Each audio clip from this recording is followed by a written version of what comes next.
Vamos a comenzar nuestra clase.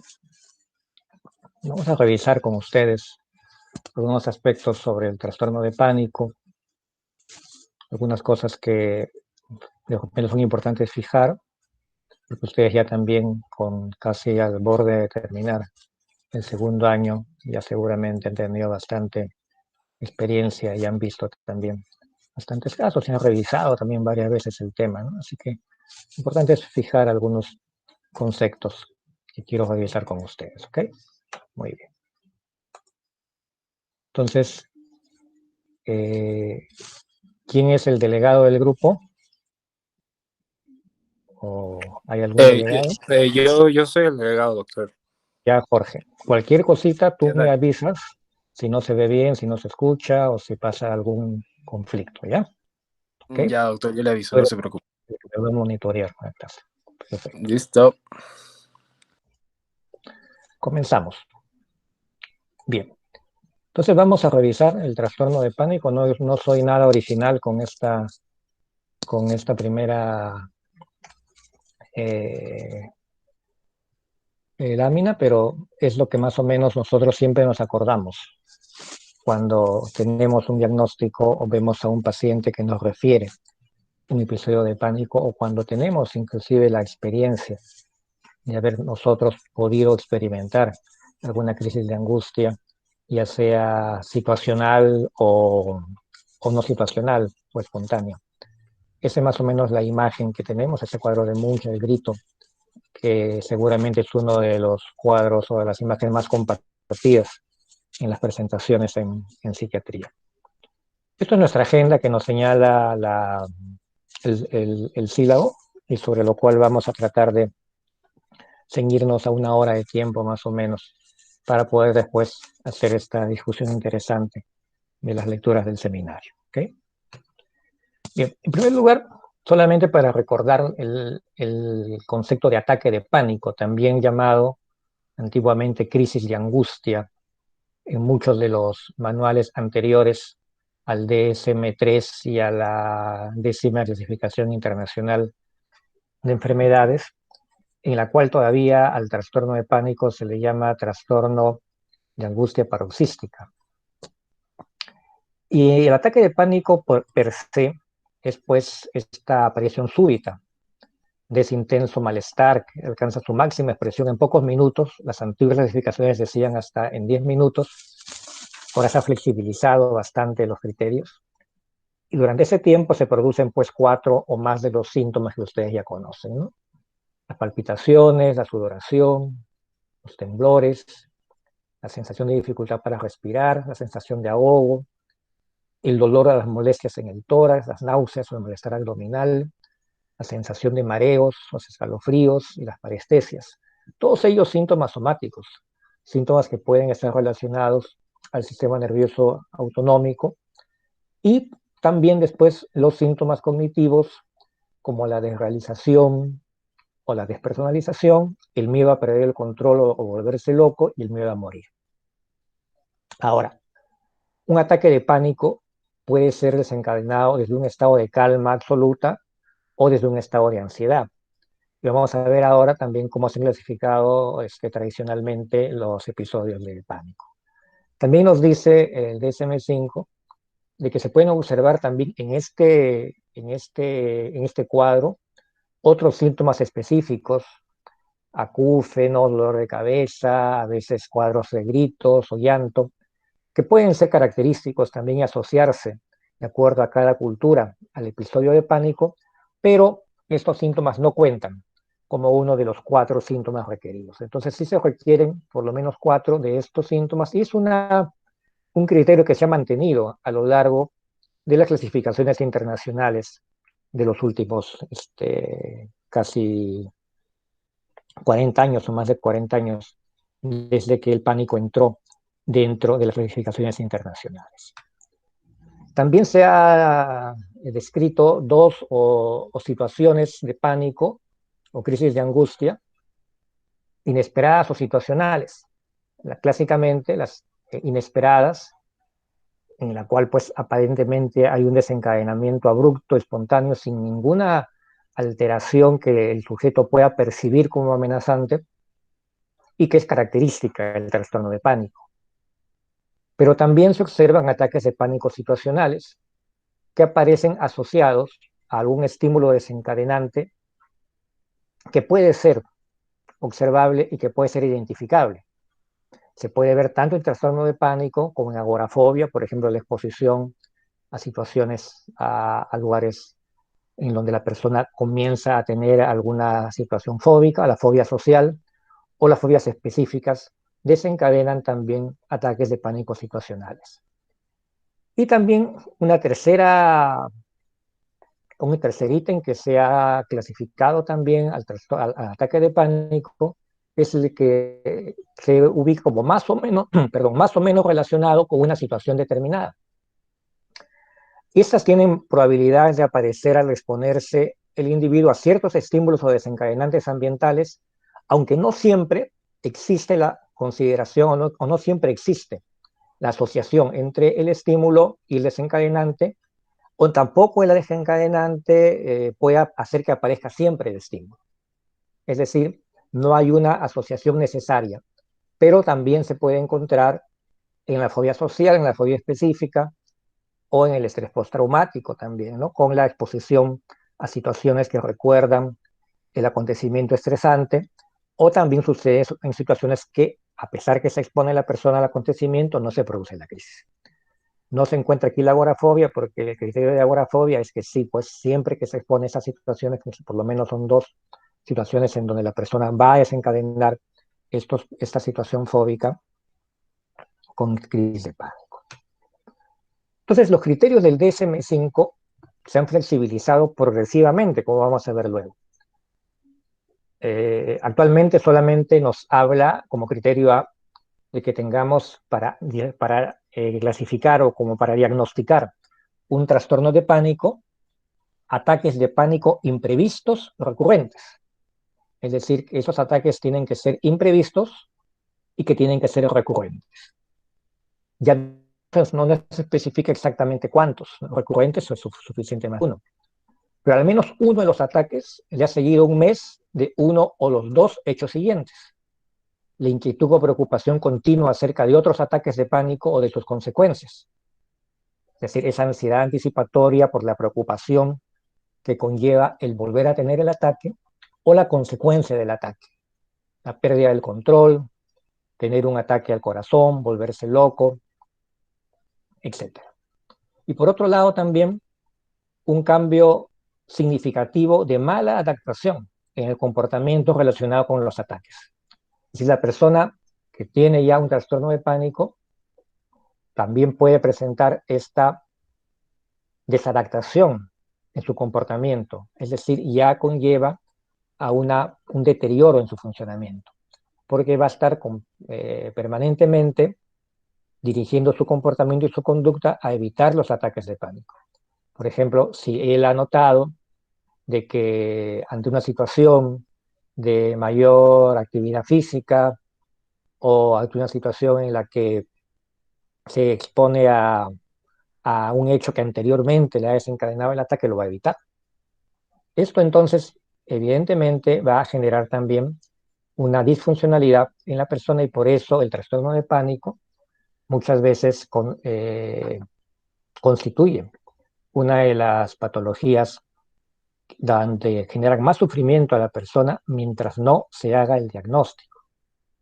Esto es importante, ¿no? Porque recién, yo diría, en los años 80, finales de los 70, los 80, es cuando el trastorno de pánico comienza a verse como algo singular, como algo que tiene un enfoque específico y como que se presenta frecuentemente.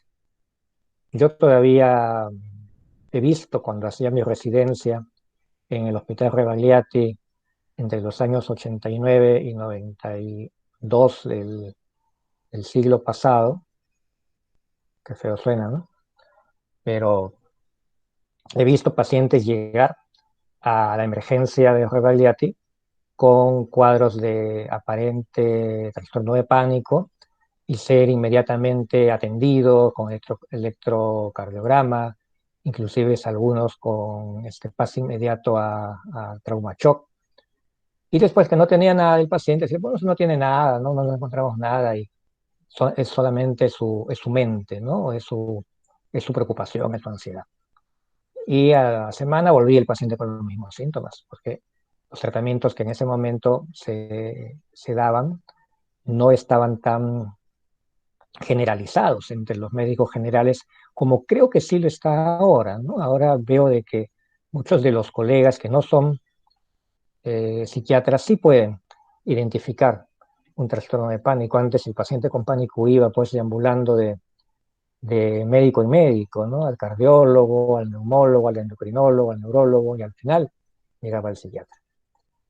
Bueno, pero es importante entonces también, ¿no?, el criterio C, es decir, la alteración no se puede atribuir a los efectos fisiológicos de una sustancia, un medicamento, una droga, ni a otra afección médica.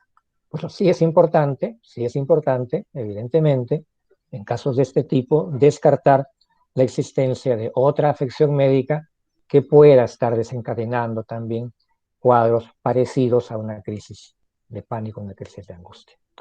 Y la alteración no se explica mejor por otro trastorno mental.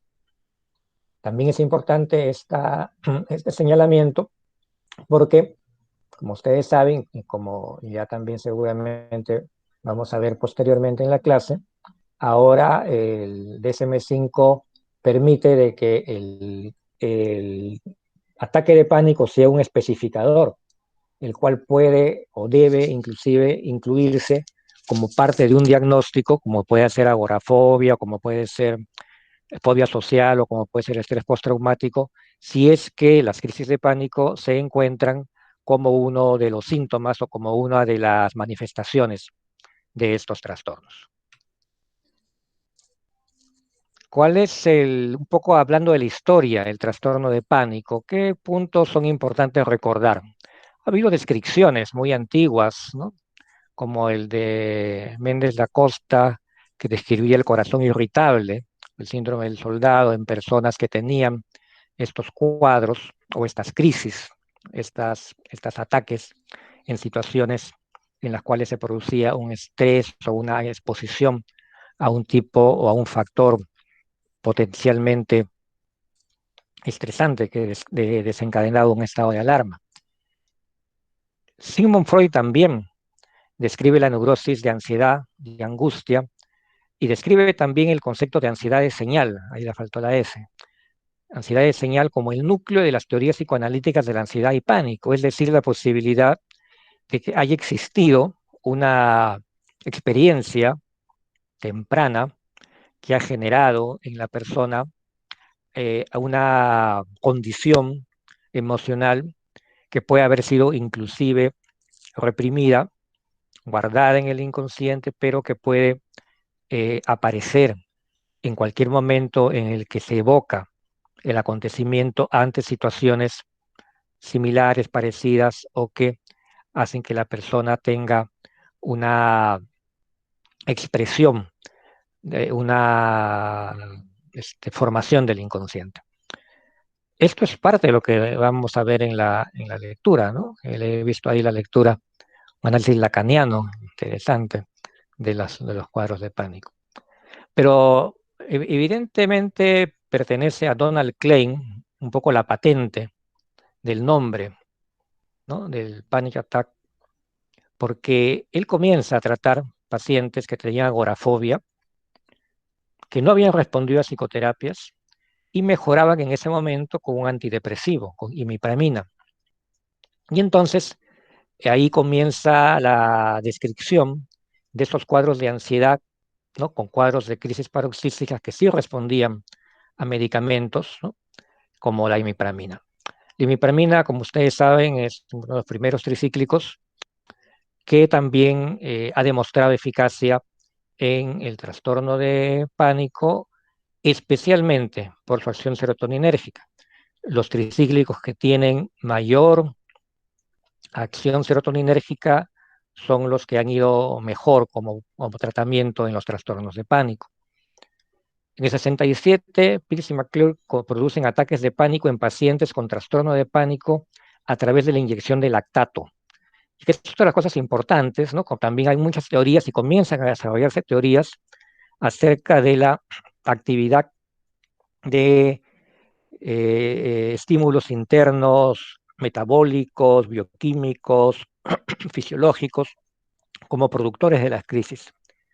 Y una de las teorías que comenzó a ser importante en esa década fue la teoría del lactato, relacionada inclusive con la posibilidad de que haya algún mecanismo interno específico por el cual el lactato desencadenaba estos cuadros en personas que estaban predispuestas para la sensibilización a esta situación.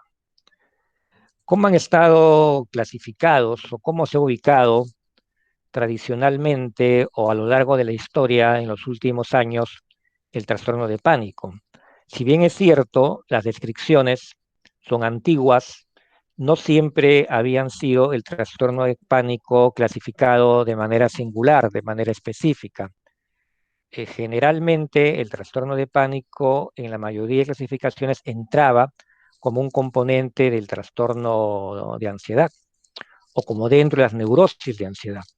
Las clasificaciones más antiguas, ¿no?, lo ponían como un síntoma de las neurosis de ansiedad. En el DSM-2, que es pues de los años 60, se describe la neurosis de ansiedad como una preocupación ansiosa que se extiende hasta el pánico y que frecuentemente se halla asociada con síntomas somáticos.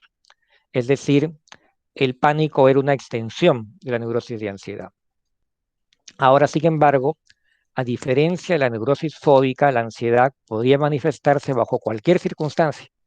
No se limitaba a situaciones ni objetos específicos. Es decir, no había una situación específica como una situación desencadenante específica, como podría ser la fobia a un objeto, a una situación, sino que podía estar presente en situaciones en las cuales no necesariamente existiera algún objeto específico.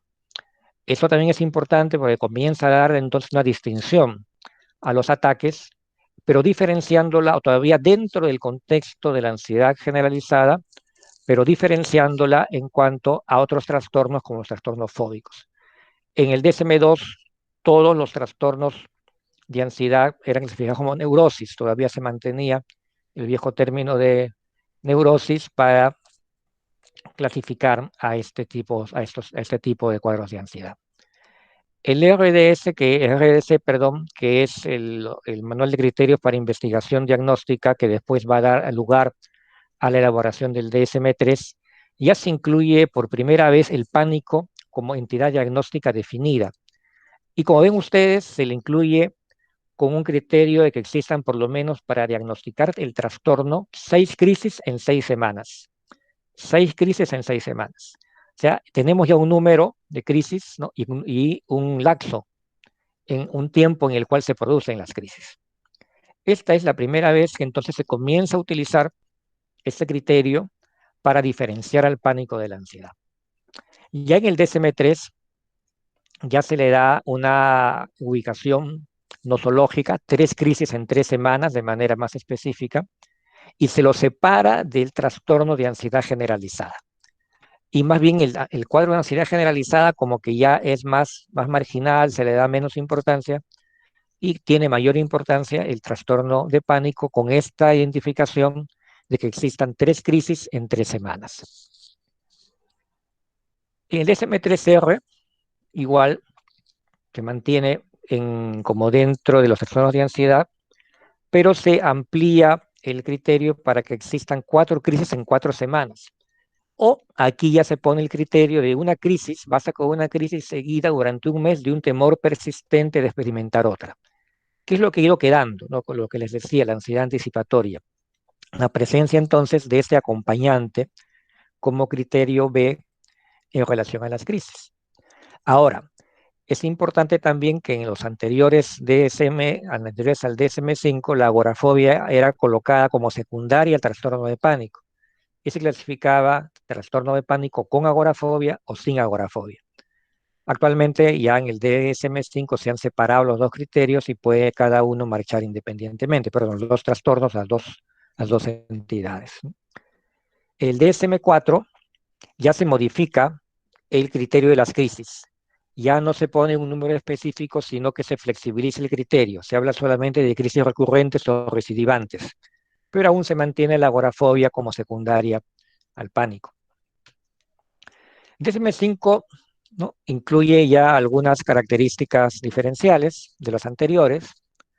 Se considera el trastorno de pánico y la agorafobia como trastornos independientes, dando la opción a que exista una comorbilidad entre ellos. O sea, puede existir trastorno de pánico solo, agorafobia sola o trastorno de pánico con agorafobia.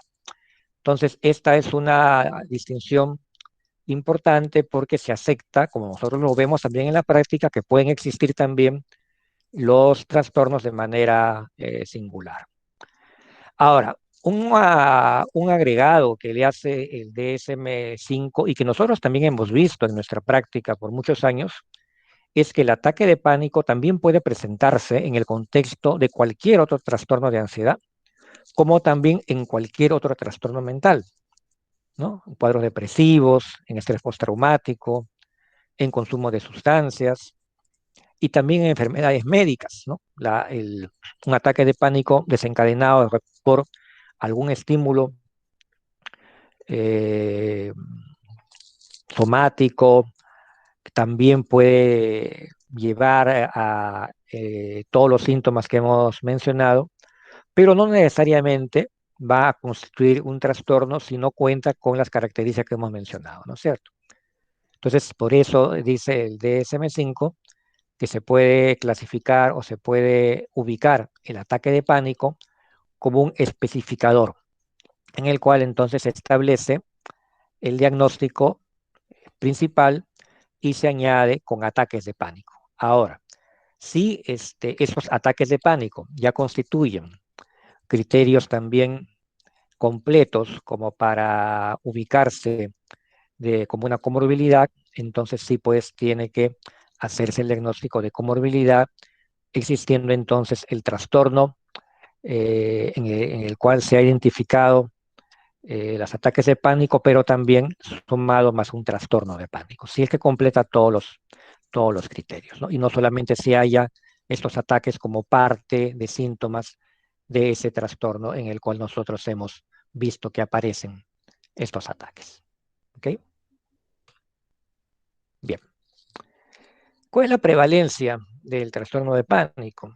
Hasta 2 a 3% en la población general, según DSM-5, hasta el 5% en otros estudios. Y miren, ¿no? Qué interesante, es más prevalente que la esquizofrenia. Sin embargo, la atención que se le ha dado en la investigación al trastorno de pánico no llega al nivel que se le da a la esquizofrenia, evidentemente por el nivel de discapacidad que produce la esquizofrenia en el individuo y en la población general, ¿no es cierto? Entonces, sin embargo, tenemos una prevalencia importante, 2 a 3%. Algunos estudios le dan hasta el 5% y posiblemente en los siguientes años va a aumentar la prevalencia con la medida de la flexibilización de los criterios. Cuando se flexibilizan criterios, es frecuente de que la prevalencia de un trastorno que había tenido criterios más rígidos aumente ligeramente en los estudios epidemiológicos. Otro dato importante es que entre el 10 al 30% de la población general adulta ha experimentado alguna vez una crisis de pánico, ¿no? Ante una situación generalmente un desencadenante objetivable ha sido el factor que ha estado relacionado directamente con el desencadenamiento de la crisis. Sin embargo, también hay casos en los cuales hay personas que presentan de manera aislada crisis de pánico espontáneas, crisis de pánico inmotivadas y que no se repiten. En ese caso, no se va a hacer un diagnóstico de trastorno de pánico, pero se puede encontrar, como digo, y tendría relación tal vez, como vamos a ver luego, con algún factor de vulnerabilidad, pero que no ha sido este factor mayormente desarrollado y que entonces ha permitido que la persona pueda desenvolverse normalmente sin que estos ataques sean recidivantes. La edad de inicio del trastorno es rara antes de los 12 años, es más frecuente al final de la adolescencia con un pico entre los 18 y 24 años. El segundo pico es entre los 35 y 40 años, eso también lo vemos, ¿no? Vemos pacientes que tienen esos ataques de pánico en la juventud y después también, cuando ya están en una función, en unas actividades ya productivas, laborales, ¿no? Y que aparentemente no han tenido anteriormente este tipo de manifestaciones, también comienzan a presentar, o inician el cuadro. Disminuye a partir de los 40 años y es muy raro que veamos cuadros de pánico después de los 65 años de manera primaria. También nos dicen los estudios que es más frecuente en el sexo femenino que en el sexo masculino. 2-1 en trastorno de angustia sin agorafobia y 3-1 en trastorno de angustia o de pánico con agorafobia. Es decir, es más frecuente también en el sexo femenino el trastorno de angustia con agorafobia en la proporción de 3-1. Sí, eso también lo vemos frecuentemente en nuestra práctica clínica, ¿no? Bien, vamos a revisar algunas teorías sobre la etiología del trastorno de pánico, ¿no? Actualmente sabemos de que el trastorno de pánico es una entidad de origen multifactorial. No podemos en este momento ceñirnos a alguna única teoría. No podemos tampoco ser reduccionistas, biologicistas, pensando de que todo se va a explicar a través de los aspectos biológicos. Si bien es cierto, en los últimos años ha habido un gran desarrollo de las explicaciones biológicas, genéticas y epigenéticas, no hay que desdeñar los modelos psicológicos que también en los últimos años han llegado a demostrar, ¿no?, bastante evidencia de relación de la aparición de los cuadros con experiencias, acontecimientos vitales, con experiencias de la vida de la persona. Por ejemplo, los modelos psicodinámicos, según Sher, se basan en que existe una actitud temerosa innata a situaciones no familiares, como que hay entonces una condición en donde la persona tiene esta propensión a no estar cómoda ante situaciones no familiares. Y que esta situación se ve potenciada ante determinadas conductas parentales, ¿no?, que llevarían a trastornos en el desarrollo de las relaciones objetales. Esto está en relación con las teorías de Winnicott, de Bowlby, ¿no?, sobre la necesidad de la base segura en el primer año de vida del niño. Es decir, los psicodinámicos proponen que esta inseguridad, las teorías psicodinámicas, que esta falta de seguridad en esta necesidad de esta base segura, como digo, podría establecer que se crearan entonces una vulnerabilidad ante la posibilidad de que la persona se exponga a situaciones no familiares. Igualmente, esto llevaría a cortar la posibilidad de la independencia y generaría más dependencia porque la persona o el niño en este caso se replegaría sobre sí mismo ante la situación de inseguridad que lo rodea. Y también una excesiva sensibilidad a la separación y la dependencia de terceros. Muchos de los estudios, como vamos a ver luego, en cuanto al desarrollo de los cuadros de pánico en adultos, se refieren a antecedentes de ansiedad de separación, especialmente al temor a la separación, más que a la separación real.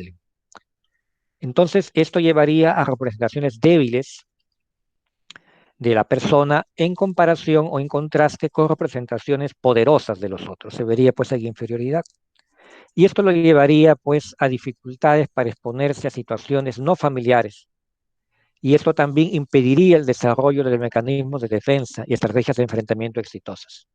Es decir, la persona, como no se expone, no desarrolla mecanismos de defensa, no afronta las situaciones y estas parecen entonces permanecerían inmaduras y focalizadas en mantener siempre una distancia de los otros.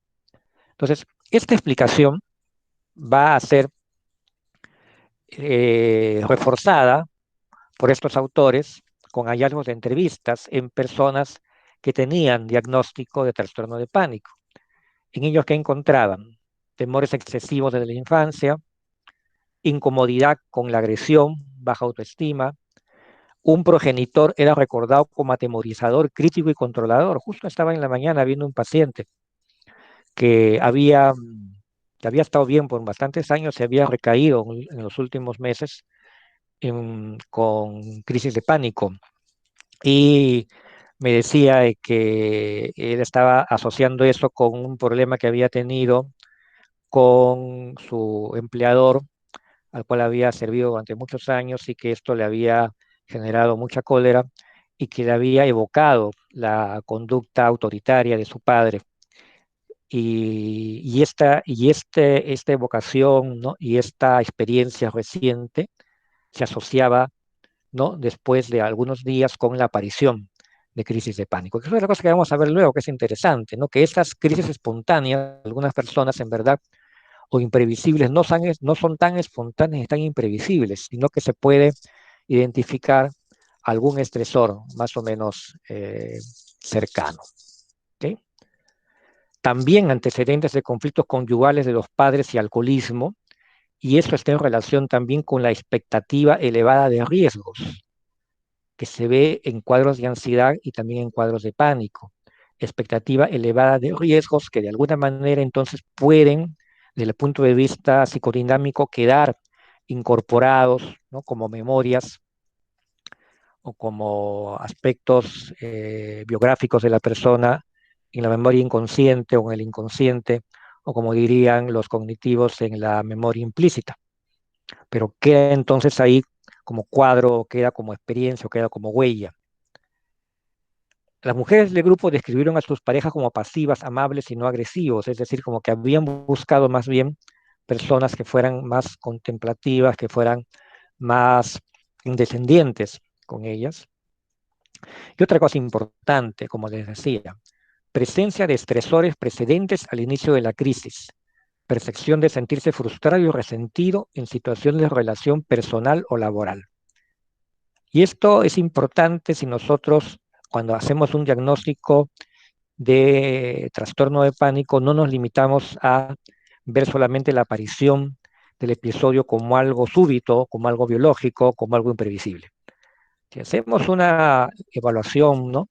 este, más biográfica o vamos un poco a la posibilidad de ampliar la anamnesis, podemos llegar a estas situaciones en las que de repente sí encontramos alguna memoria ahí guardada, ya sea bajo la teoría dinámica, psicodinámica en el inconsciente o de manera implícita según las áreas cognitivistas.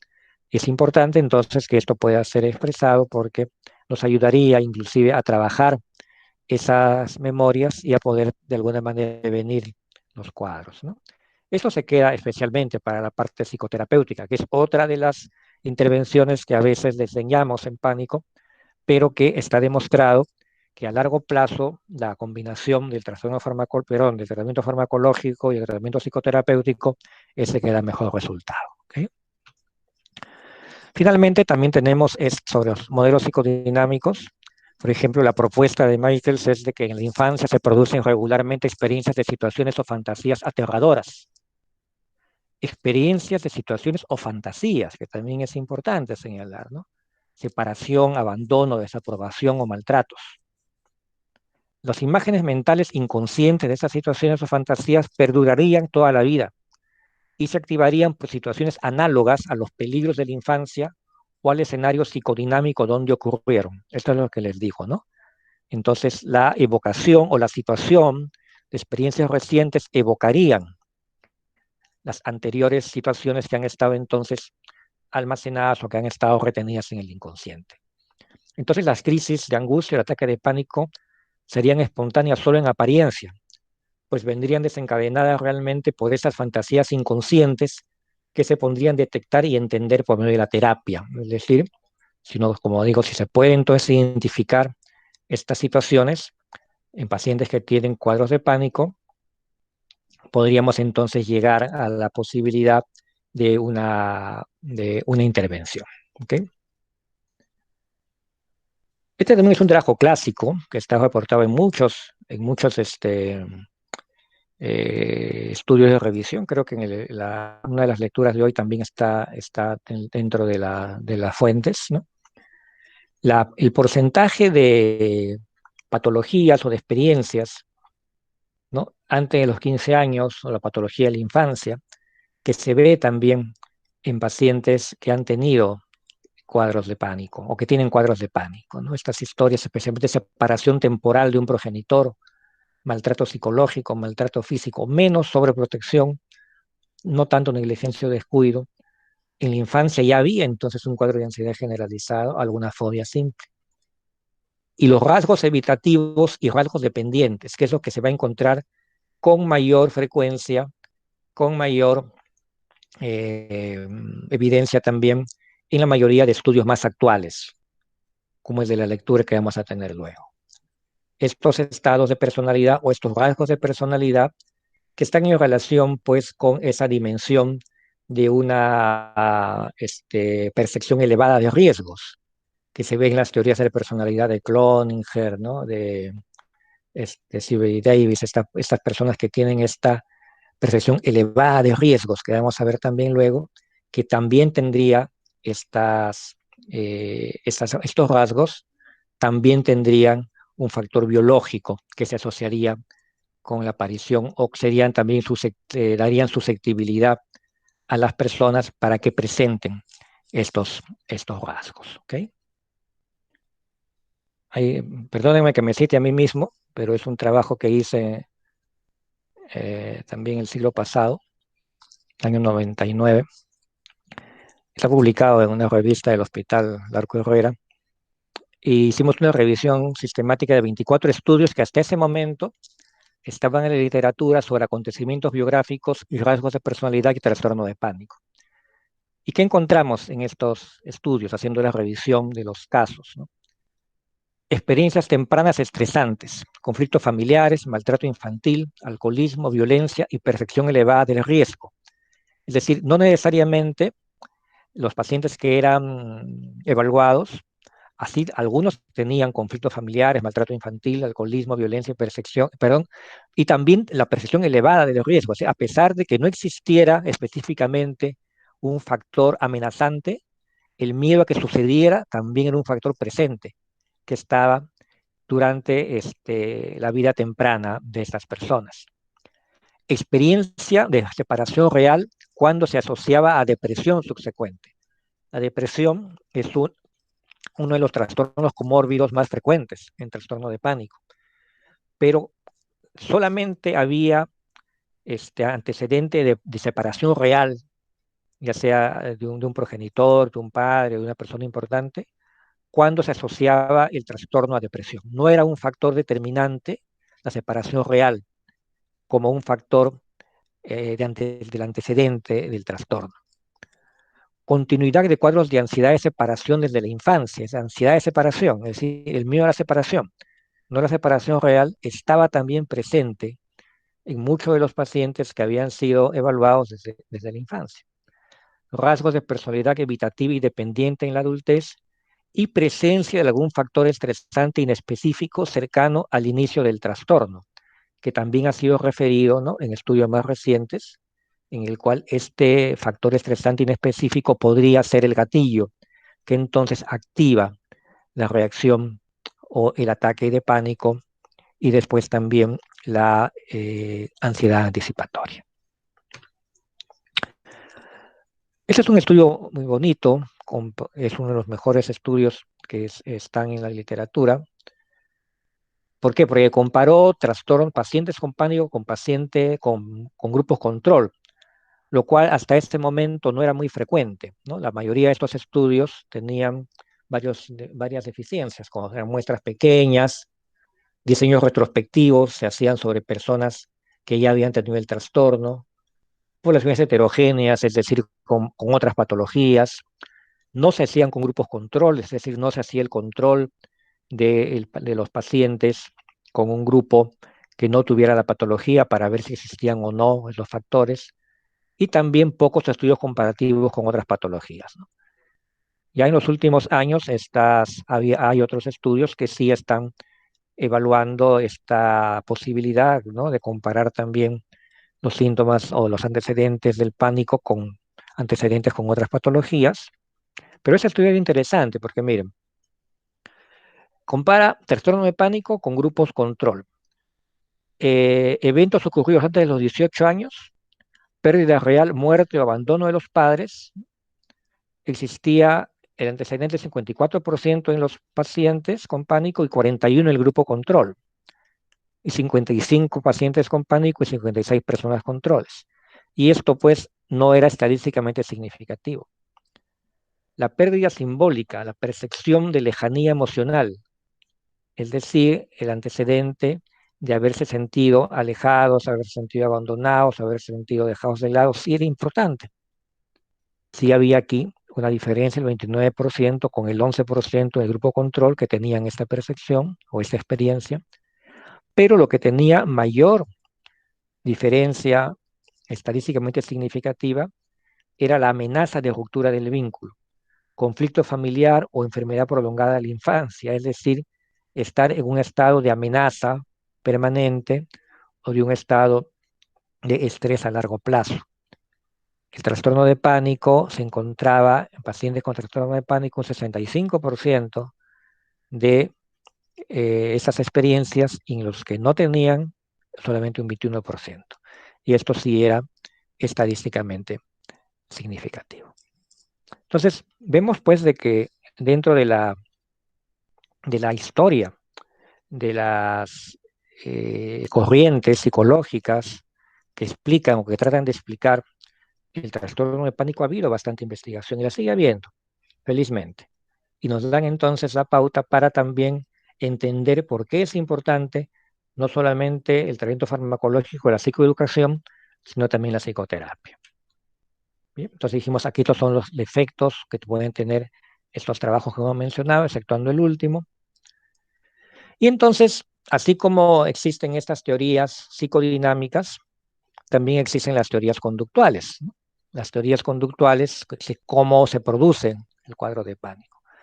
Según los conductuales y cognitivistas, los ataques de pánico son respuestas condicionadas, aprendidas, hacia factores internos y o externos que se asocian con el peligro. O sea, la persona identifica, ¿no?, un factor, un estímulo que le genera algún tipo de temor, aprende a reaccionar y después comienza a reaccionar de manera consecuente, recidivante ante ese estímulo. Y después tienen temor a la aparición de los síntomas físicos. Y esto se asocia a la posibilidad de una emergencia médica o aún la muerte. Es decir, entonces la aparición de un síntoma o una manifestación o alguna identificación de alguna característica diferencial que genera a nivel somático una molestia puede ser identificada como algo catastrófico, y eso lleva entonces a generar una señal que va a producir entonces una interpretación de esta situación como catastrófica.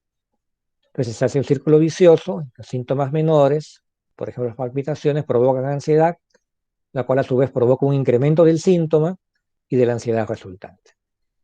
Entonces la terapia cognitiva está orientada fundamentalmente a identificar el síntoma y modificar la conducta manifiesta sobre esas cogniciones catastróficas del paciente, ¿no? Es una intervención fundamentalmente de tipo conductual para poder afrontar, en este caso, la señal y para poder entonces manejar cognitivamente la respuesta.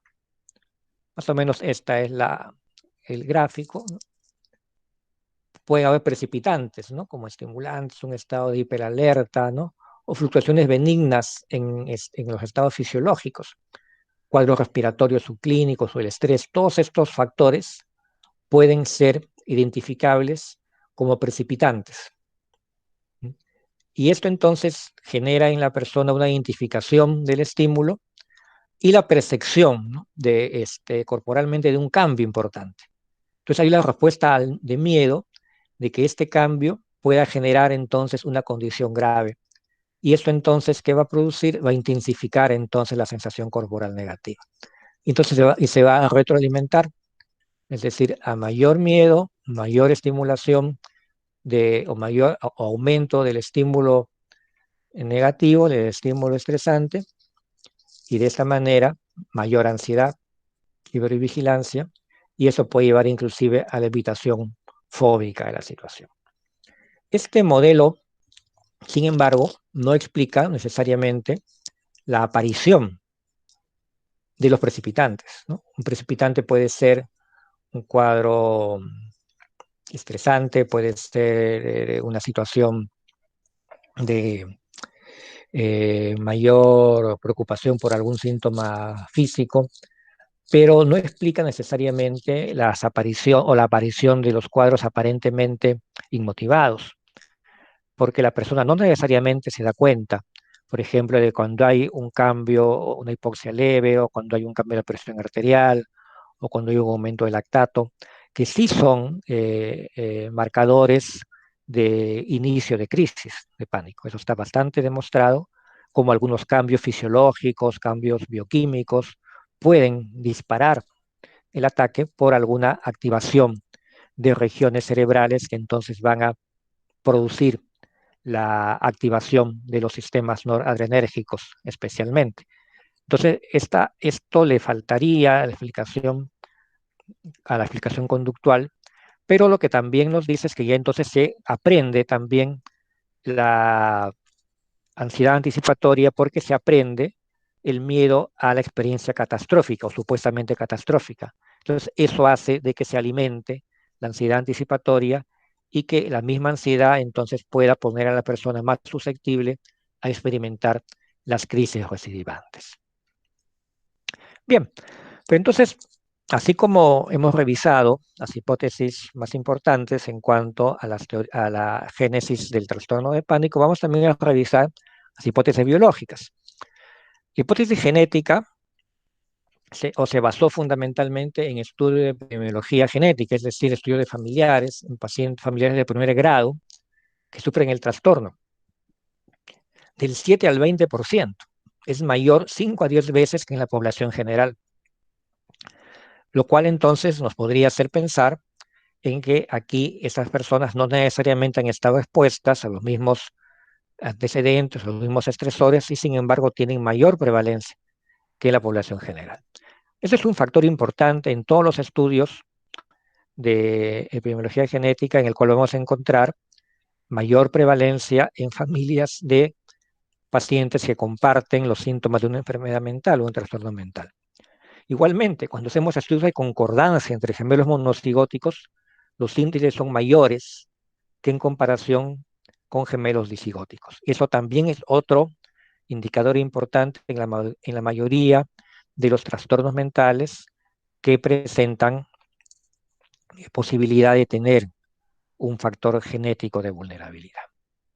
Hay algunos estudios de enlace génico, algunos no, hay varios, que han encontrado relación entre marcadores en familias con trastornos de pánico y un locus en varios cromosomas. Hay varios cromosomas, hay más de 20 cromosomas que están siendo investigados y dentro de esos hay como 30 o 40 genes que también han sido identificados como genes candidatos. Estos genes candidatos están relacionados con diferentes sistemas neurotransmisores, serotonina, noradrenalina y otros también como adenosina, ácido gamma-aminobutírico y glutamato. Es decir, hay evidencia en cuanto a estudios también de genes candidatos de que estos genes estarían involucrados especialmente en la producción o en la formación de receptores para neurotransmisores o también de transportadores, pero también en el eje hipotálamo hipoficiario suprarrenal.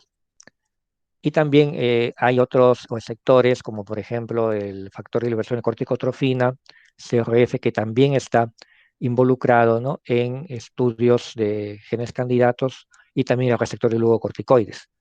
Entonces, son tablas, ¿no?, bastante amplias, bastante grandes, en el cual se ven varios polimorfismos que estarían pues relacionados con la alteración de la neurotransmisión. Entonces, según el modelo biológico, lo básico en el trastorno de pánico es la alteración del sistema de alarma biológico. Entonces, hay un factor de vulnerabilidad básico, en el cual el sistema de alarma biológico que todos tenemos tiene una disregulación. Y esta alteración, ¿no?, estaría fundamentalmente relacionada con una disregulación de la neurotransmisión. Y fundamentalmente los neurotransmisores que se han estudiado son la noradrenalina, en el cual predominaría una hiperactividad, la hipoactividad del GABA, que es fundamentalmente el sistema inhibitorio por excelencia, el sistema nervioso, o sea, una mala inactivación, una mala inhibición, y una disregulación de serotonina, que por un lado estaría con una mayor actividad en algunas zonas y menor actividad que en otras. Esto generaría pues una mala regulación del sistema de inhibición conductual, que es un sistema, como vamos a ver luego, cual propone que es el encargado de poder establecer los límites de la conducta de la persona para que no se exponga a riesgos. En este caso, la persona tendría una disregulación de este sistema. Entonces, interpretaría por esta disregulación situaciones que en verdad no son riesgosas como mucho más de lo que verdaderamente son. Pero agregado a esto, o sea, no sería esto suficiente. Agregado a esto, existiría también una hiperrespuesta también basal a una variedad de estímulos. Habría una activación exagerada de receptores en algunas zonas cerebrales ante situaciones físicas, fisiológicas, bioquímicas, internas o externas. Por ejemplo, hay teorías o hay bastantes trabajos que relacionan que estímulos ambientales que implican cambios menores, como un nivel de hipoxia leve, un aumento de ácido láctico, pueden estimular quimiorreceptores a nivel del tronco encefálico y esto generar entonces un disparo del sistema noradrenérgico a nivel del sistema neurovegetativo y producir síntomas somáticos. Esto también se relaciona, por ejemplo, con la presión arterial. Cambios sutiles en presión arterial también podrían generar este tipo de respuestas. Y por último, también lo que nos decían los psicodinámicos y también los cognitivistas, la evocación de recuerdos explícitos o implícitos, cogniciones, objetos o situaciones que se perciban como desestabilizadores, injuriantes, desagradables o peligrosos, podrían también ser desencadenantes, ¿no?, de ataques de pánico, o podrían generar una disregulación que no produciría inmediatamente un ataque, sino posiblemente después de algún tiempo, cuando ya esta disregulación no se logra controlar por los sistemas inhibitorios de nuestro sistema de inhibición conductual. Y entonces, ¿dónde ocurre todo esto? ¿No? Ocurre fundamentalmente en todo el sistema de la amígdala cerebral, que es nuestro cerebro emocional, que se ubica un poco como el centro de la actividad o de la activación del trastorno de pánico en general.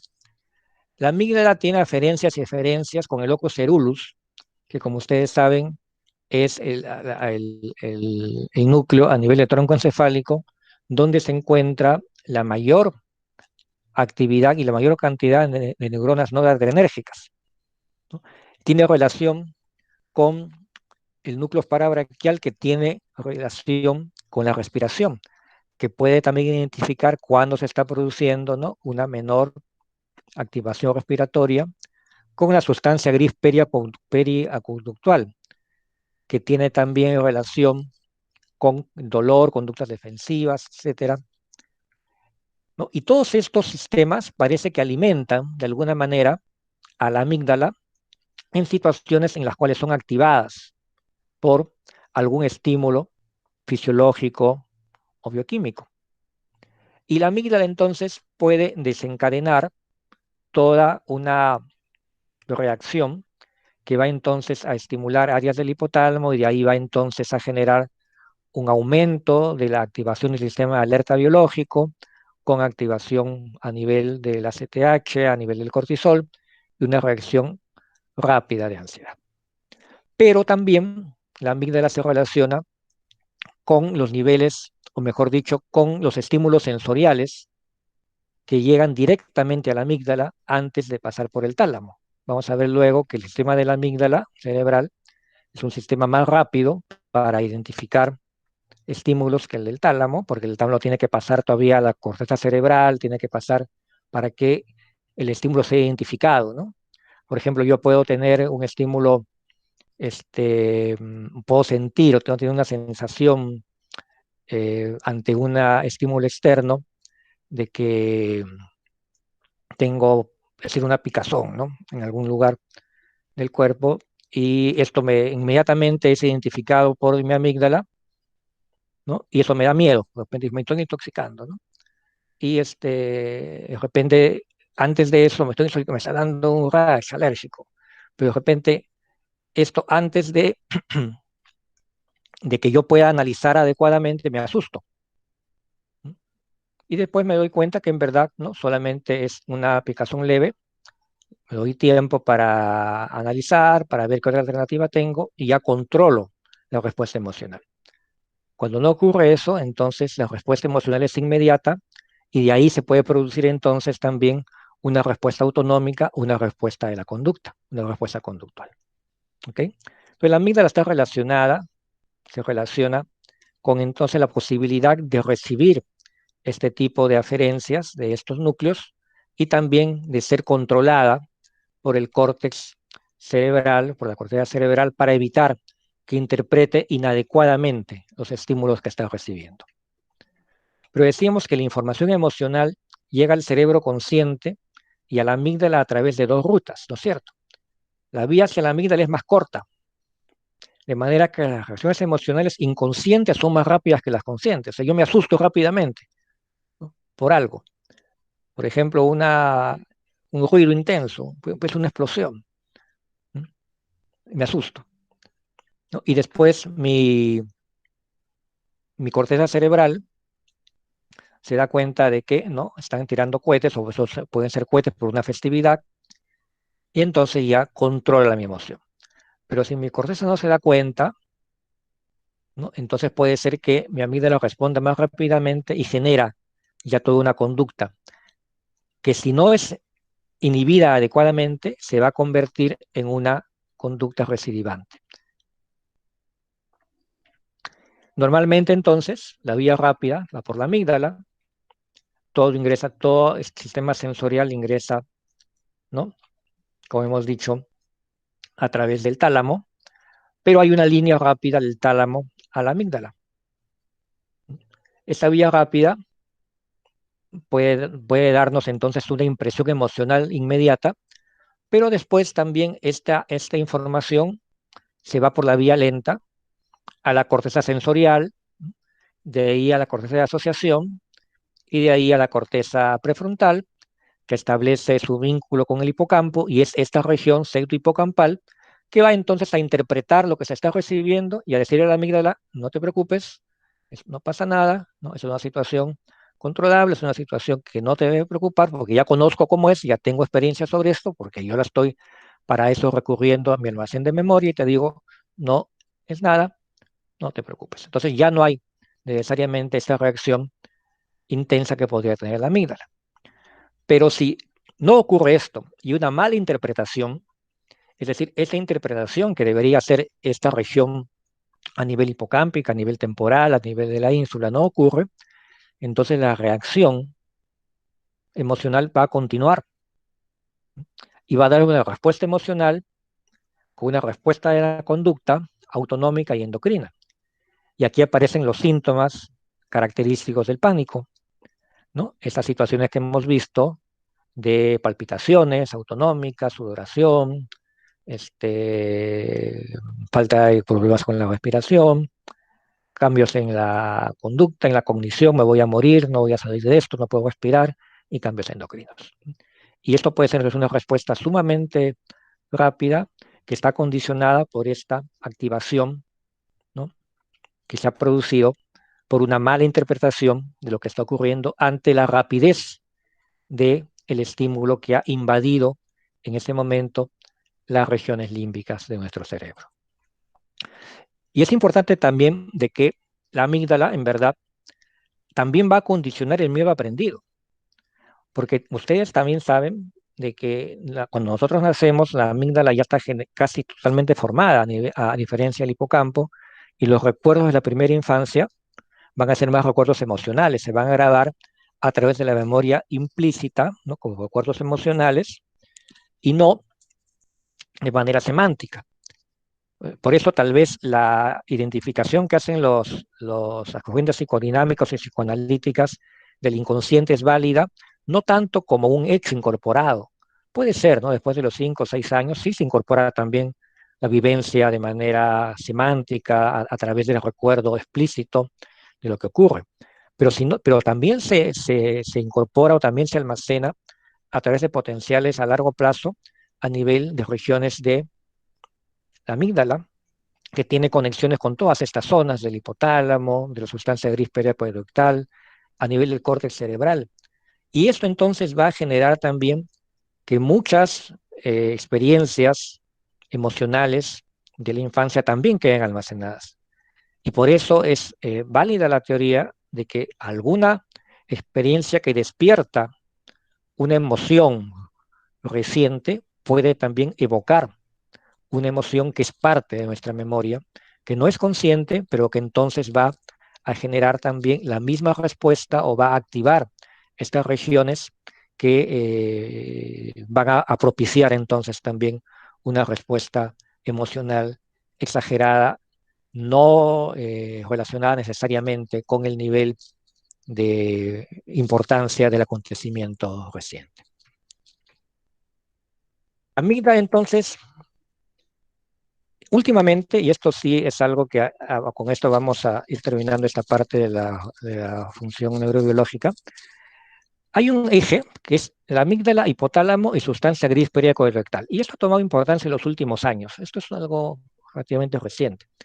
Que estas tres regiones cerebrales, ¿no?, forman las respuestas completas de miedo. Muchas veces nosotros estamos acostumbrados a atribuir las respuestas de miedo a el estímulo sensorial, ¿no?, que es entonces, que como hemos visto anteriormente, ¿no?, viaja por las vías, ¿no?, sensoriales, llegan al tálamo, y ahí entonces pasan a la amígdala o pasan a la corteza sensorial primaria, secundaria y terciaria.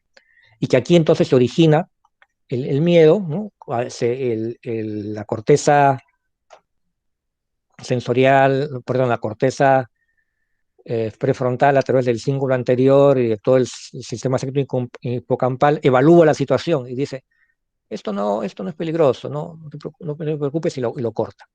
Normalmente pasa eso.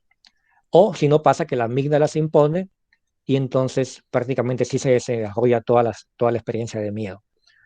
Últimamente se ha visto de que el tema en pánico aparecería o estaría más bien involucrado con el estímulo de ciertas áreas que van a alimentar al hipotálamo y a la amígdala, que pueden estimularse solas sin que necesariamente exista una experiencia sensorial por factores externos, sino por activación también de algunos receptores internos que van entonces a generar una descarga noradrenérgica que va a producir la activación del hipotálamo y toda la cadena de respuesta adrenérgica. Entonces, este circuito está en la amígdala, pasa por el hipotálamo y se proyecta en forma descendente al sistema, la sustancia gris periacoerectal. Es denominado sistema ejecutivo del miedo, ya que desencadena las reacciones de congelamiento, lucha y fuga y las reacciones autonómicas asociadas. Entonces, la estimulación de esta sustancia gris periacoerectal produce reacciones similares al ataque de pánico, Es decir, cuando uno estimula eléctricamente estas regiones, eso se ha visto cuando se ha hecho estudios de estimulación cerebral profunda, y se estimula estas regiones, el paciente produce una crisis de pánico. Y se ha visto que esta región tiene conexión con el hipotálamo y también el hipotálamo de ahí envía las señales a otras regiones cerebrales. Este circuito recibe proyecciones serotoninérgicas. La serotonina, como ustedes saben, es el gran regulador, el gran modulador del cerebro. Todo el sistema serotoninérgico, los circuitos serotoninérgicos son reguladores. Disminuyen la probabilidad de que estas reacciones sean desencadenadas, hace como que frena la reacción. Y esto es la explicación por qué a largo plazo son pues los fármacos que más actúan sobre serotonina, que mejoran la actividad de serotonina, las que han dado mejores resultados para el pánico más que las benzodiazepinas, ¿no? Porque las benzodiazepinas sabemos que se utilizan para los cuadros agudos, pero que no son preventivas. La mayoría de ellas se utilizan preventivas por corto tiempo, no a largo plazo, y además a largo plazo también pueden producir habituación. Entonces, esto ha corroborado, esto ha reforzado la idea racional de utilizar medicamentos que actúen sobre serotonina para el trastorno de pánico. Nuevamente, entonces vemos a nuestra amígdala que tiene acá, pues, como hemos visto, su sustancia gris periconductal, que aquí estas líneas deberían ser de ida y vuelta, porque son aferencias y eferencias, y que también se relaciona con el hipotálamo. Este cuadrito es un artículo bonito del año 2015, donde vemos de que la sustancia gris periconductal, que está pues a nivel mesencefálico, cuando es estimulada eléctricamente, produce sentimientos de terror y muerte inminente, acompañada también por aumento de la actividad cardíaca, ¿no? Y también dolor en el rostro y en el tórax, ¿no?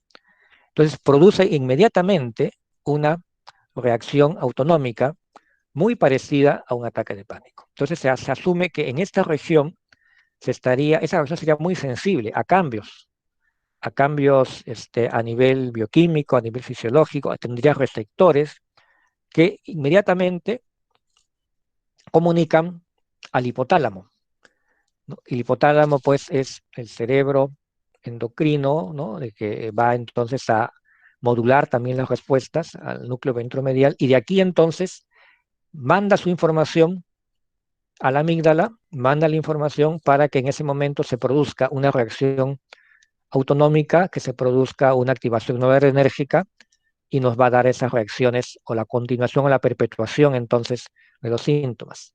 Pero por otro lado también tiene aferencias hacia la zona de la ínsula, que es una región temporal que está metida ahí en la fisura, y esta región aparentemente no está estableciendo, no establecería una adecuada regulación, o sería insuficiente, o la carga de neurotransmisión, la carga eléctrica en este nivel sería insuficiente, perdón, sería excesiva para poder ser manejada por esta región.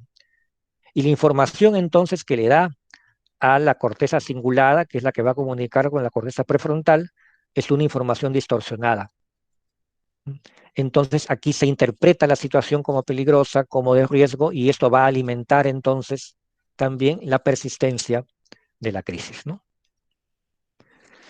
Y después también se produciría la ansiedad anticipatoria, como hemos dicho, con esta sustancia gris periaqueductal, se comunica a través también de fibras del cerebro medio con la amígdala.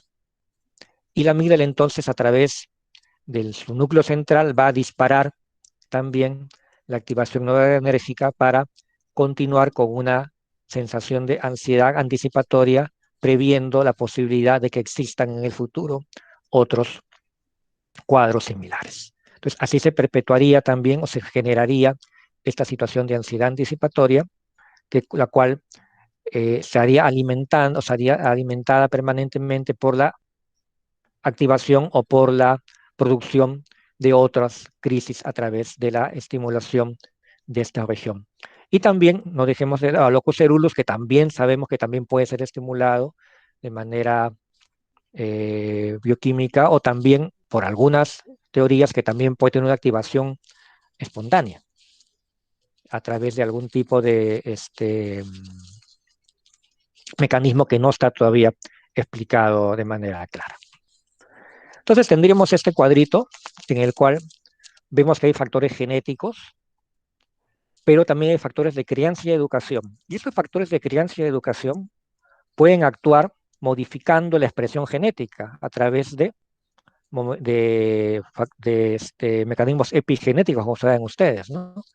Ahora sabemos, por ejemplo, que la cercanía de la madre, que la nutrición adecuada, que las experiencias tempranas de maltratos pueden hacer de que se metile demasiado algunos genes en su zona de expresión y que esto evite que se expresen adecuadamente estos genes. Y entonces no hay la suficiente cantidad de receptores o no hay la capacidad del receptor para poder regular la activación producida por esta experiencia y entonces se va a producir un fenotipo vulnerable, una vulnerabilidad subyacente. Pero la vulnerabilidad subyacente también puede ser dada directamente por los factores genéticos, por ejemplo, sabemos de que existe polimorfismos a nivel del transportador de serotonina, ¿se acuerdan ustedes? El cromosoma corto está relacionado, está relacionado con una mayor vulnerabilidad para hacer cuadros de ansiedad. Y también factores de crianza y educación que son incorporados como cogniciones, ya sea conscientes o inconscientes, o ya sea también como memorias emocionales, son incorporadas a través de ponerse a largo plazo y van a quedar entonces almacenadas también como huellas en la persona y van a dar esta vulnerabilidad subyacente. Esto va a generar entonces que la persona o la mayoría de personas tengan esta eh, tendencia a una activación, a una disregulación del sistema de inhibición conductual que va a estar muy exagerado, va a dar rasgos ansiosos, evitativos o dependientes. Y esto entonces puede ser en cualquier momento activado por estímulos bioquímicos o fisiológicos, como hemos visto, a nivel de las regiones del sistema de la amígdala, o también por la evocación de estímulos o estímulos psicoambientales que producen evocación o producen activación de memorias, y esto va a generar entonces las crisis características y a largo plazo también el trastorno de pánico.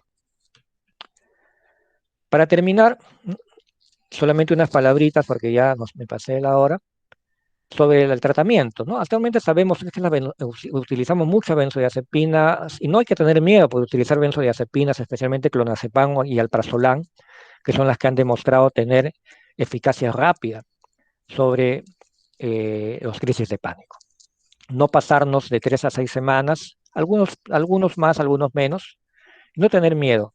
Yo tenía un profesor en la residencia que nos decía, la mejor manera de debutar, que pueden debutar ustedes como psiquiatras en su consulta privada, es con un paciente con trastorno de pánico, que les llega después de haber pasado, ¿no?, por el cardiólogo, por el neurólogo, por el endocrinólogo, y ya no sabe qué hacer.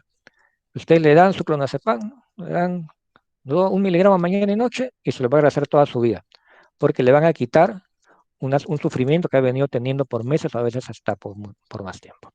Sin embargo, el tratamiento a largo plazo, ustedes saben, no son las benzodiazepinas, ¿no es cierto? Son, como hemos visto, aquellos que van a actuar sobre la regulación de serotonina. Y por eso fue el éxito que tuvo Donald Klein cuando trató a sus pacientes con imipramina, que es un antidepresivo tricíclico que tenía, ¿no?, más o menos una acción más o menos similar sobre noradrenalina y sobre serotonina. Pero después el antidepresivo tricíclico que dio mejores resultados fue clomipramina, porque es el más serotoninérgico de los tricíclicos. Vemos a ver que en ese orden es en el que se ha estudiado generalmente, o en el que tenemos mayores estudios sobre antidepresivos serotoninérgicos. Paroxetina, que apareció con muy buen perfil para el pánico allá en los años 90, su efecto anticolinérgico además le daba una mayor potencia de sedación, ¿no? Entonces podía también colaborar esta acción. Después vino sertralina, fluoxetina. Fluoxetina al comienzo tener cierto cuidado porque puede producir en algunos casos un mayor riesgo de ansiedad, por eso es importante en las primeras semanas combinarlo con las benzodiazepinas. Y últimamente citalopram que tiene menos estudios, y fluvoxamina, que es el que tiene menos estudios, pero que también ha demostrado eficacia. Las dosis generalmente son un poco mayores que las que se usan en depresión, no tanto como las que se usan en trastorno obsesivo compulsivo, y el tratamiento mínimo de 12 meses. Ojo con esto, porque muchos pacientes interrumpen el tratamiento, lo sienten mejor. El paciente a partir de la sexta semana ya está mejor, se siente bien y lo interrumpe. Es importantísimo la adherencia, porque lamentablemente hay un nivel alto de recaídas y de recidivas aún habiendo completado el tratamiento. Esto también es importante tenerlo en cuenta para asociarla con la terapia cognitiva. Está demostrado que son mejores los resultados cuando se asocia el tratamiento farmacológico con la psicoeducación, o sea, también la comprensión del paciente de su trastorno. Es decir, ¿por qué le ocurre eso? ¿No? No es algo grave, no es algo que le va a generar en ese momento una situación orgánica catastrófica. Es decirle que lógicamente es una situación molesta, se le puede, si le ocurre, pero que no le va a ocasionar, pues, así dure 5 o 10 minutos, un problema grave en su organismo. Ahora, la evolución. Hay un estudio de Gentil, que fue un estudio a comienzo del siglo, ¿no? Que con clomipramina, después de 3 años de tratamiento con clomipramina, encontraba que después de suspender la clomipramina, recaía inmediata, 37% recaía. Recaía a mediano plazo, que era más o menos de un año, 43%. Y después de un año, el 20% estaba asintomático. Los inhibidores selectivos han dado mejores resultados cuando se hace tratamiento mínimo de un año. Aquí el tratamiento, perdón, también fue de un año y la evaluación fue 3 años después para los asintomáticos. ¿Eh? El tratamiento de menores de un año se relaciona con recaídas mayores al 70% en el siguiente año. Ojo, tratamientos menores de un año de pánico, el 70% recae en el siguiente año.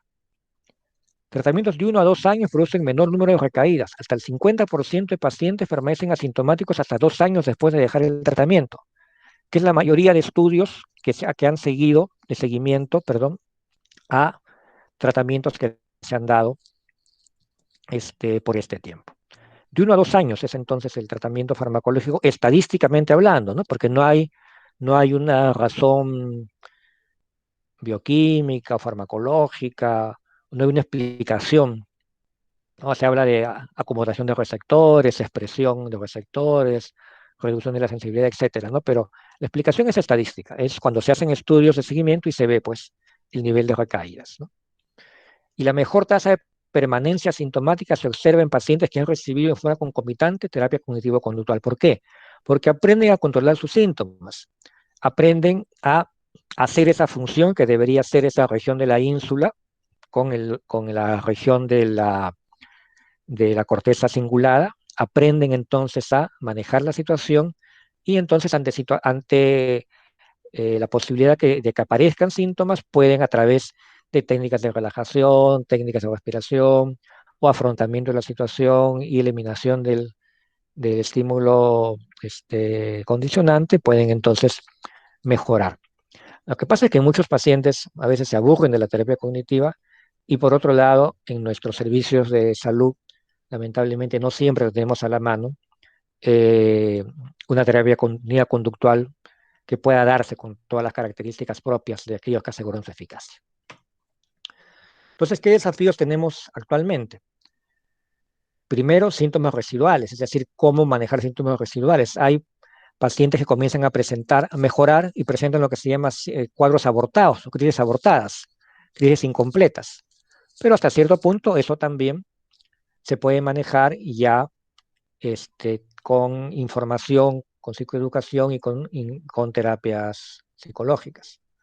La comorbilidad, alta comorbilidad de pánico con depresión, alta comorbilidad con trastornos afectivos, se ve mucho trastorno de pánico en cuadros bipolares, entonces hay que también hacer el diagnóstico concomitante en caso que sea necesario para hacer el tratamiento respectivo. Y factores de riesgo.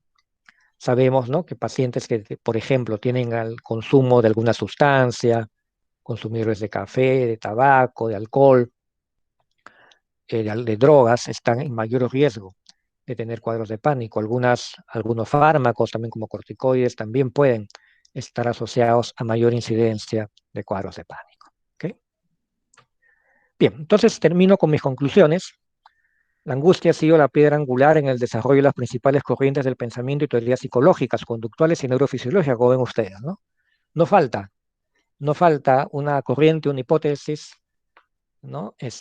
Para explicar la angustia, para explicar en este caso las crisis de angustia. Y ahora sí sabemos que el trastorno de pánico posee una fenomenología clínica muy clara y precisa. No sé, es diagnosticar el trastorno de pánico hasta cierto punto es relativamente fácil. Y los síntomas neurovegetativos, psicológicos y conductuales se identifican con claridad por separado, pero a la vez se imbrincan y modifican recíprocamente conformando un síndrome clínico característico. La investigación neurobiológica actualmente apoya la relativa homogeneidad y la validez nosológica del trastorno. Vemos que tiene una homogeneidad, tiene una explicación, o varias explicaciones, pero que son complementarias, no son excluyentes, como hemos visto, ¿no es cierto? Sin embargo, la experiencia clínica y los estudios de orientación psicosocial sugieren elementos comunes en la biografía y en los rasgos psicológicos de los pacientes. Y esto también, chicos, es algo que hay que hacer, ¿no? No hay que contentarse con el trastorno de pánico, ya te doy tu sertralina, tu clonazepam y chao. No, hay que ir más allá, ¿no? Porque muchas veces la comprensión del síntoma es lo que va a llevar a que nuestro paciente también se enfoque más en su tratamiento y pueda llegar a la posibilidad de tener mejor adherencia a largo plazo. La evolución a mediano y largo plazo tiene una alta tasa de recurrencia, ojo, a pesar de la adecuada respuesta al tratamiento farmacológico. Pues aquí hay que fortalecer el tratamiento con psicoeducación y con tratamiento psicológico.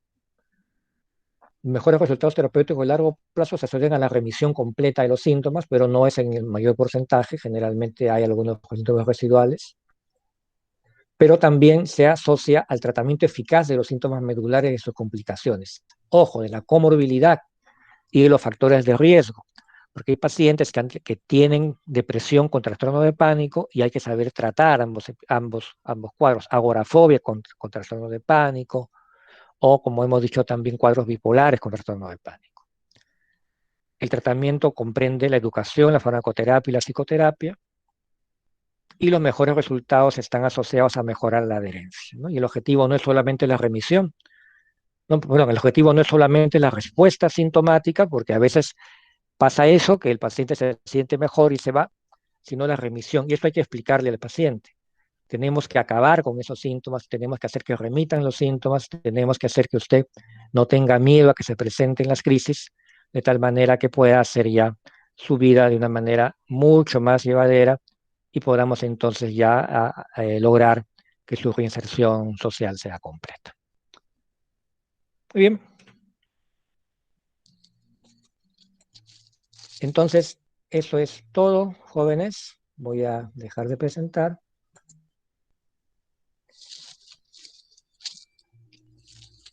Y vamos a continuar con nuestro seminario.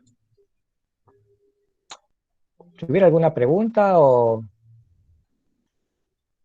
vamos a seguir con el seminario, ¿cuál es la dinámica?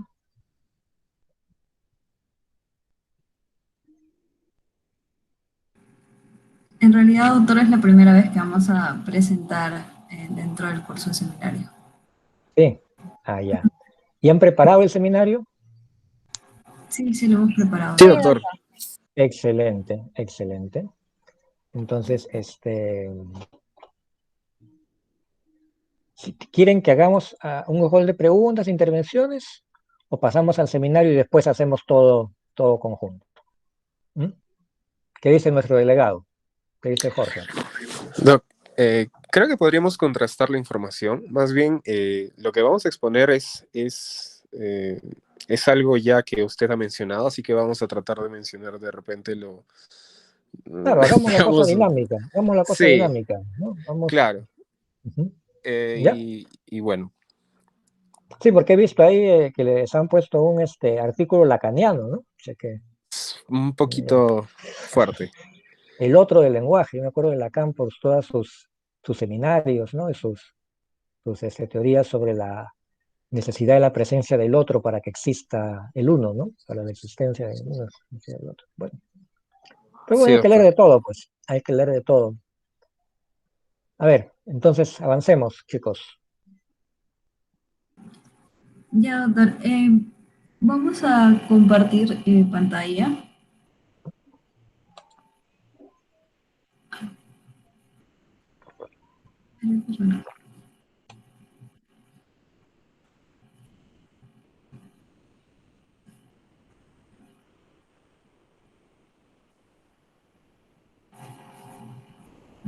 No me sale.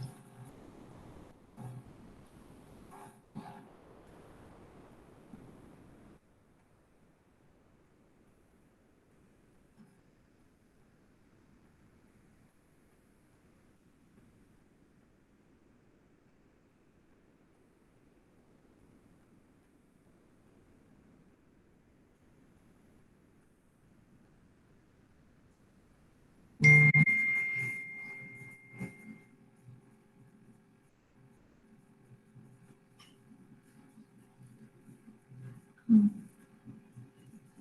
Perdón.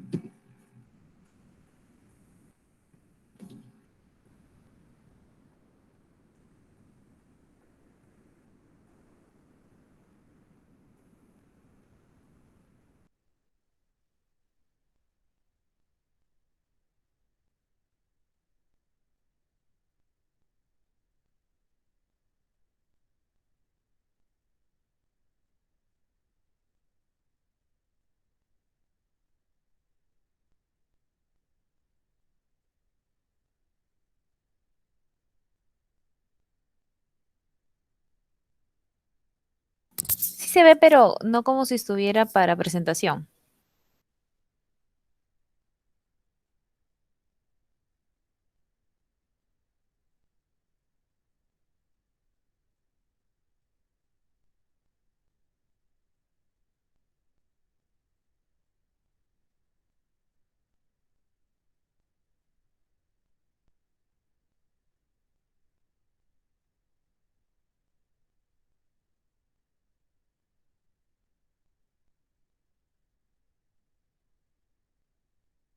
Ahora sí se ve.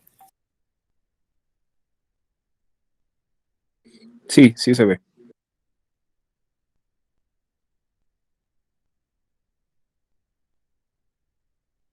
Ok, comenzamos. Buenas noches con todos. Bueno, empezamos con el tema, ¿no? Que primero vamos a tratar lo que son antecedentes, generalidades, diagnóstico, medicación, duración del tratamiento, abordaje psicoterapéutico y por último estudios de revisión. Bueno, la que les habla es médico residente Brigitte Bernabé. ¿De qué sede? Del Hospital Hermilio Valdizán. Ah, ya, perfecto.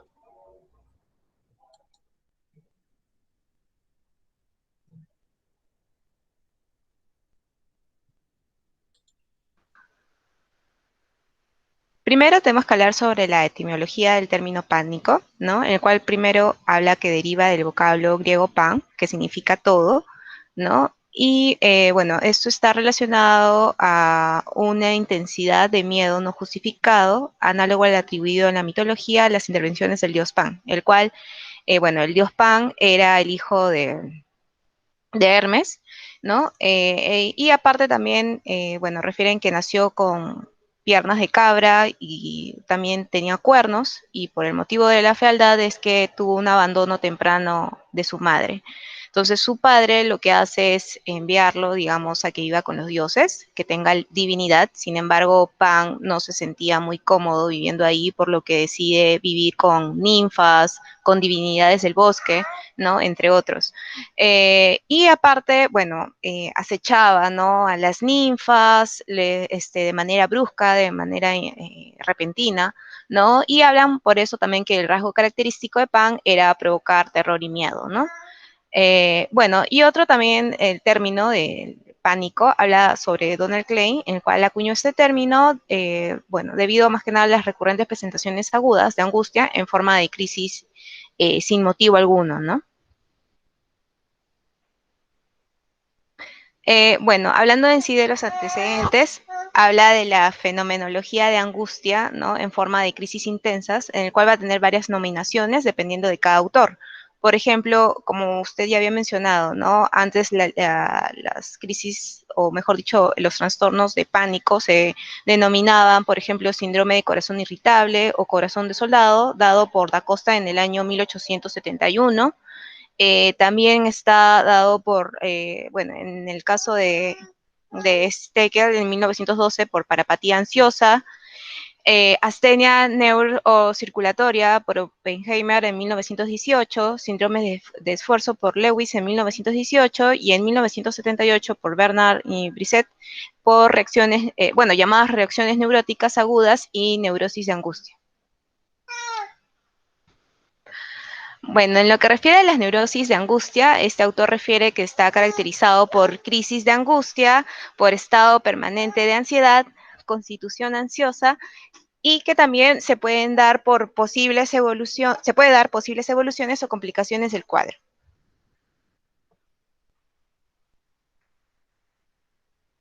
En lo que refiere a la crisis de angustia, ¿no? Refieren que, bueno, esto está dado como cuadro clínico por síntomas somáticos y psíquicos, ¿no? Pero dentro de estos tiene una gran prevalencia lo que es la angustia física.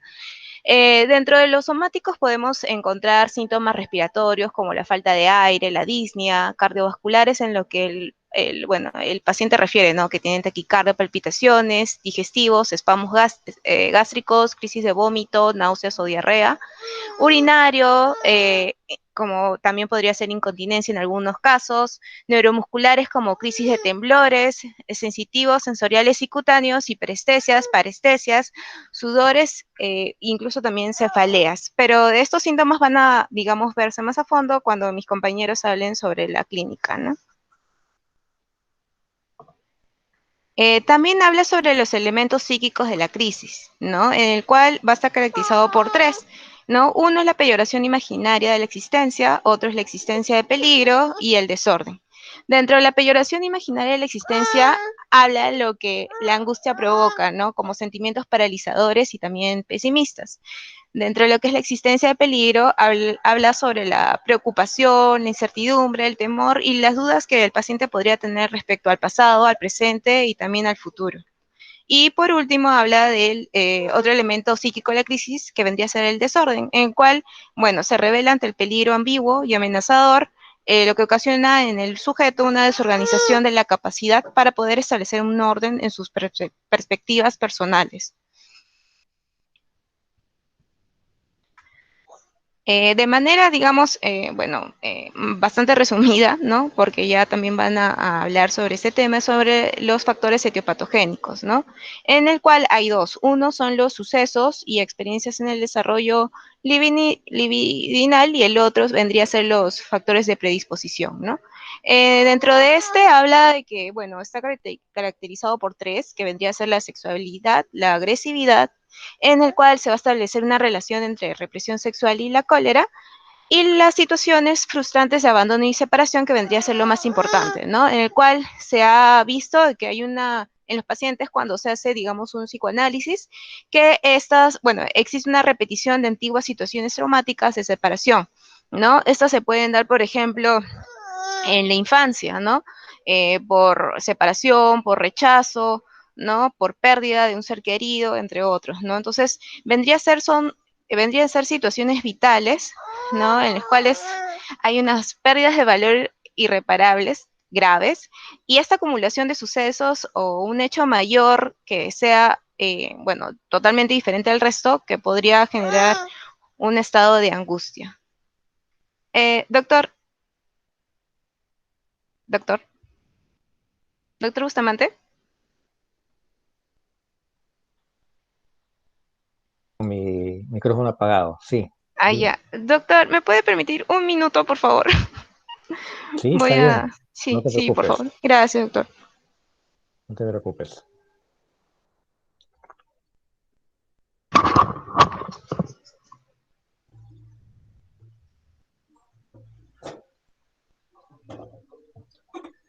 El seminario anterior no han hecho, en el curso anterior no han hecho seminario. No, doctor, este es el No, primer doctor. tema. Mm, No, de hecho en este es el sí, segundo tema, pero sí. Claro, vamos el primer a tema del reprogramar el seminario. primero porque en Ya, el primer tema no hubo la coordinación, no, el doctor ya, no nos dijo, ¿no? De que íbamos a establecer los seminarios. Y ya iniciada la clase coordinamos eso. ya, ok, ok. Está bien, está bien, está bien. Ya, Ujú. disculpe, doctor. Bueno, continuando, otro factor etiopatogénico vendría a ser los factores de predisposición, que bueno, en la lectura no hacen mucho énfasis, más que nada hablan de lo anterior, ¿no? Y de manera bastante, bueno, resumida, hablan también de, bueno, el tratamiento, ¿no? El cual está dado de forma terapéutica y también farmacológica, pero bueno, en el momento de crisis la psicoterapia no va a ayudar, ¿no? Y se puede dar tratamiento farmacológico como sedantes, en estos casos serían los opiáceos, tranquilizantes y neurolépticos. También hablan sobre otros tipos de tratamiento como las curas de sueño y de relajación, e incluso también unas dosis bajas de, bueno, antidepresivos tricíclicos como la imipramina para el tratamiento de las crisis de angustia. Ahora sí vamos a hablar, ¿no? Sobre dos autores bastante importantes en lo que es el término del pánico, ¿no? Como Freud y también Klein, ¿no? En el caso de Freud hablan de dos momentos en la conceptualización de la angustia, ¿no? Bueno, primero, antes que nada, habla de que hay una distinción nosográfica entre lo que son las neurosis actuales y la psiconeurosis. Entonces, habla de que la angustia pueden darse dos tipos de neurosis, en el cual va a ser la psiconeurosis y las neurosis actuales. Dentro de lo que es la psiconeurosis, ¿no? Habla de que la angustia se va a exteriorizar, ¿no? Como un fracaso al mecanismo, ¿no? De defensa, por así decirlo. Y las neurosis actuales, bueno, hablan sobre neurosis de angustia que se caracterizan por predominio de expectativa angustiada y que el ataque de angustia más que nada es un síntoma dentro de la neurosis de angustia.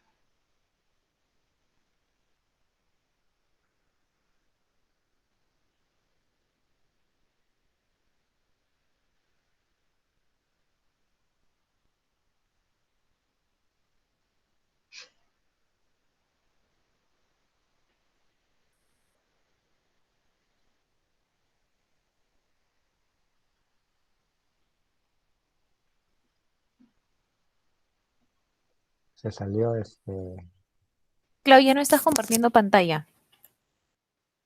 ¿qué pasó?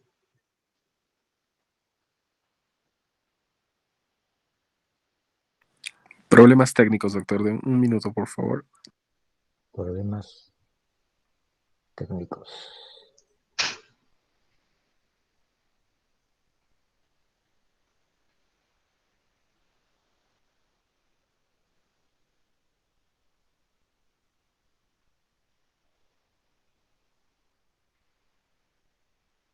Siguiente, Clau, por favor.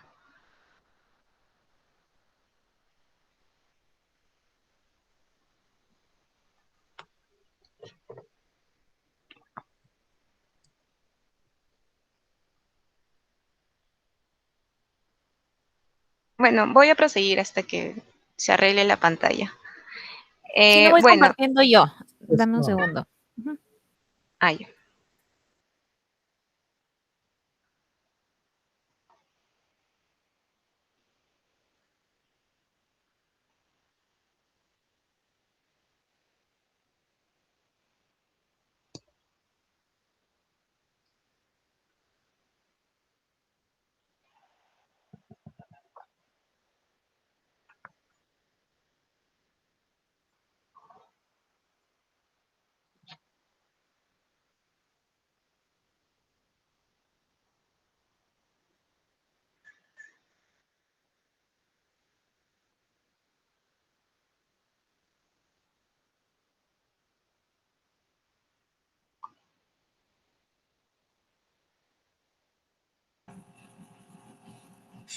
ahí se lo...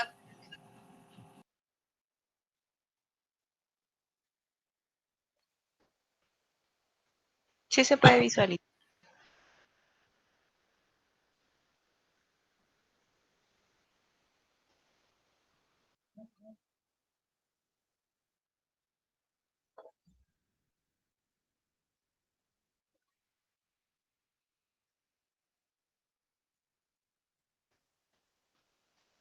¿Se puede hacer clic al siguiente diapositiva?